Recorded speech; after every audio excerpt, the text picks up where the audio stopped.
Olá, pessoal, tudo bem? Eu me chamo Gisele Ueno, sou advogada e desde 2016 trabalho com consultoria para startups e, além de tudo, também sou empreendedora, sócia de uma empresa de software jurídico e ainda trabalho como consultora na área de transformação digital para advocacia. Hoje a gente está aqui para falar especialmente sobre Lei Geral de Proteção de Dados.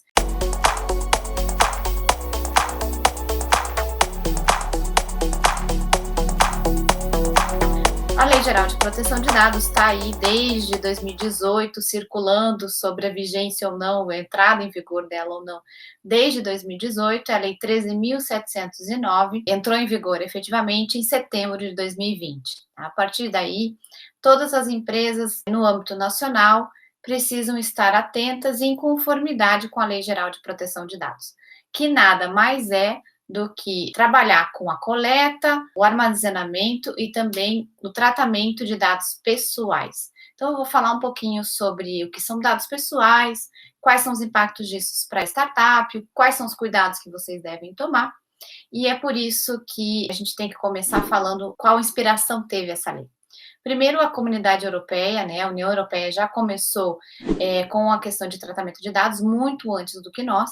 E lá em 2016, eu lembro de ter assistido um vídeo do Ronaldo Lemos falando sobre a preocupação na Europa com relação à proteção de dados pessoais e que aqui no Brasil ainda era muito vaga essa questão. Ainda a gente não tinha uma legislação específica ou iniciativas a respeito da proteção de dados. A gente vai ver o impacto disso em empresas que trabalham com Big Data, que trabalham com inteligência artificial, com dados de saúde. Mas essa preocupação que veio lá da GDPR, que é a Lei Geral de Proteção de Dados da União Europeia, e ela foi inspiração aqui para a legislação brasileira. Depois disso, né, com a constituição dos textos legais da Lei de Proteção de Dados, algumas questões principiológicas vieram à tona, como a transparência, a finalidade da coleta de dados, quais dados poderiam ser objeto, inclusive, de discriminação, e essas discussões começaram a permear o cenário do judiciário brasileiro, que chegamos ao texto final aí da Lei 13.709. Então, essa foi a inspiração da legislação brasileira, a partir de setembro, fazer a adequação das empresas com relação à coleta, tratamento e armazenamento de dados pessoais. Então, o primeiro passo é a gente entender um pouquinho sobre o que é dado pessoal. Então, os dados pessoais são relacionados à pessoa física, né? O dado do RG, CPF, endereço, telefone, são dados pessoais que comumente a gente entrega para fazer um cadastro, entrar numa plataforma. Pode ser um dado físico, inclusive, né, em documentos físicos, não só documentos digitais ou plataformas, mas a gente tem esse âmbito todo relacionado a dado pessoal. E aí, não só a coleta dessa informação, mas também a gente usa muito, né, principalmente no modelo de startup, de plataforma, marketplace, e-commerce, a gente usa ainda outros dados, né? E os dados sensíveis, como a gente pode denominar, e tem relacionados a dados das questões de saúde, aos dados, né, relacionados a pagamento, a orientação sexual, gênero, as questões relacionadas à religião.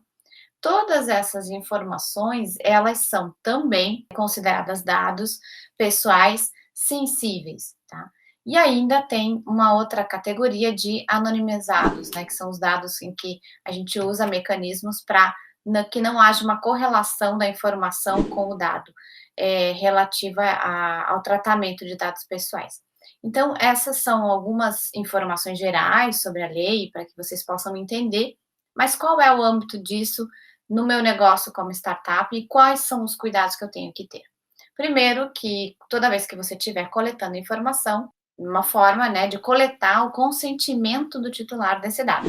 Então, primeiro, um consentimento do titular e, especialmente se for dado sensível, um consentimento específico que a gente consiga rastrear, que tenha o registro, que de fato o titular aceitou e incluiu aquela informação no seu cadastro, enfim, nos dados pessoais relacionados ao seu modelo de negócio, por exemplo.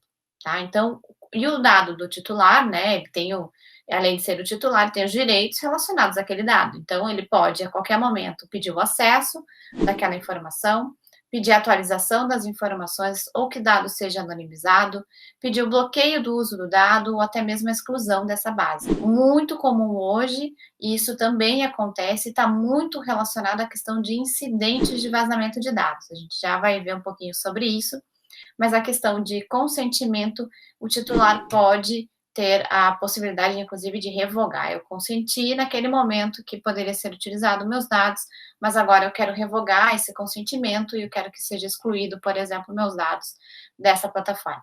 Então, a gente tem que possibilitar, por meio de canais e canais específicos de proteção de dados e privacidade, que o titular possa fazer essa solicitação. Tá?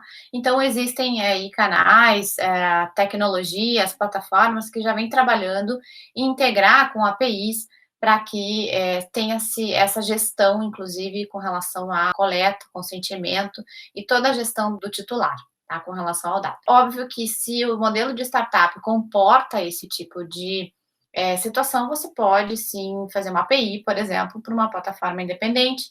Caso contrário, uma startup menor, que tenha um volume menor de dados, que tenha uma circulação muito restrita, a gente consegue trabalhar só com as questões de segurança, né? Com medidas de segurança, medidas preventivas, e principalmente estabelecer um canal direto com quem a gente quer conversar aqui, que é titular do dado. Então, caso, tem vários requisitos na legislação, a gente só está falando aqui no modo geral para vocês entenderem um pouquinho sobre o tema, e caso a startup, a empresa não venha cumprir esses requisitos, não esteja em compliance ou em conformidade com a Lei Geral de Proteção de Dados, pode sofrer algumas penalidades, como advertência, multa diária, ou então até mesmo a necessidade de publicar essa questão no caso de uma infração, um incidente, um vazamento de dados, como foi o caso no início, né, dessas discussões aí lá da Netshoes e também do Banco Inter e tantas outras empresas, teve um incidente de vazamento de dados, né, de dados pessoais, e aí sim teve que vir a público, e a questão de reputação, de valuation, foi bem no momento delicado das duas empresas, que passavam pelo momento de abertura de capital, né, para o IPO, e aí teve um valor, um valuation prejudicado, inclusive, por conta disso. Bom, são alguns contextos gerais de penalidades, mas a gente vê aí, por exemplo, empresas de inteligência artificial, né, que desenvolvem aplicações de inteligência artificial, reconhecimento facial, biometria, que acabam tendo que também ter todos esses cuidados na cadeia toda do modelo de negócio. Então, por mais que a startup seja a primeira ponta ou então o meio do caminho ali de toda a questão do tratamento de dado, é importante você ter a noção de onde entra, como armazena e até o momento final ali do ciclo de vida daquele dado pessoal. Então, tem alguns requisitos aí importantes para a gente trabalhar quando a gente faz análise de um modelo de negócio, de startup, né? Então, tem que realmente fazer um mapeamento do framework de desenvolvimento, né? Trabalhar desde a entrada do dado, se tem o consentimento, se não tem, quais são os termos relacionados a isso, termos de uso estão adequados para a questão de coleta de dados, se a política de privacidade está atualizada, se está em conformidade com a LGPD, se você realmente tem um canal disponível para o titular do dado passar essa informação, se você com o teu cliente, se você é um B2B, por exemplo, você com o seu cliente tem um contrato de prestação de serviço ou de licença de uso de software que tenha essa cobertura também, são pontos extremamente importantes para serem questionados aí. E medidas de segurança, principalmente, eu já vou falar um pouquinho especificamente delas, mas é extremamente necessário que a gente trabalhe também, além do framework, consiga integrar isso na questão da própria tecnologia que é desenvolvida. Criando essas políticas, né, você já tem uma visão um pouco mais geral do teu framework de desenvolvimento, da questão do dado, né, do ciclo de vida do dado, e é importante fazer essa análise crítica de quais são os documentos necessários em cada momento. Além disso, também tem as questões trabalhistas, em que alguns empregados, inclusive, já vêm reivindicando, né, o uso, né, pelas empresas dos dados pessoais na questão de relacionamento CLT, né, relacionamento trabalhista. Também nesse ponto, a gente tem dados pessoais, às vezes muitos dados sensíveis de saúde, informações médicas, de parentesco, e todas essas informações também devem ter um consentimento de coleta, uso e armazenamento pelo tempo necessário na legislação, e isso tem que estar comunicado também no contrato de trabalho. Então, tem ajustes aí, adequações em vários documentos jurídicos que permeiam a atividade de qualquer empresa, inclusive das startups, e que precisam sim estarem adequadas, né, em conformidade com a LGPD.